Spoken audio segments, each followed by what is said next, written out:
In today's video, I'm going to teach you how to star tasks in Wrike. Starring tasks is a simple but powerful way to keep your most important work front and center, so you never lose track of what really matters.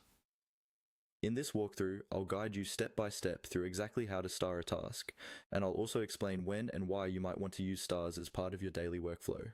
Let's start with the basics. First, open Wrike and navigate to the space, folder, or project where your task is located. Take a moment to make sure you're in the correct view, whether that's the list view, board view, or another layout you use regularly. Once you can see your tasks, go ahead and select the specific task you want to focus on. You can do this by clicking directly on the task name. This will open the task details panel, usually on the right side of your screen. With the task details open, look towards the top right corner of that panel. You'll see an icon that looks like three small dots lined up vertically. This is often called the More Options menu. Click on these three dots to reveal a drop-down menu with additional actions you can take on this task. In that drop-down, one of the options you'll see is the star option. Click on star to mark this task as a favorite or high priority. As soon as you click it, the star icon should change appearance, usually filling in or highlighting, to show that the task has been successfully starred. From now on, this starred task will be easier to find.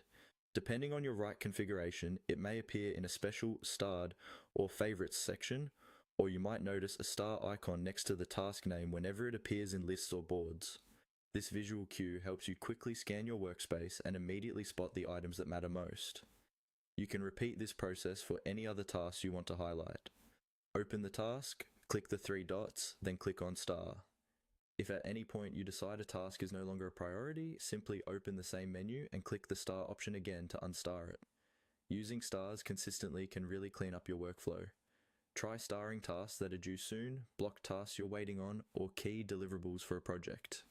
Over time, this will give you a clear, personalized shortlist of what deserves your attention first.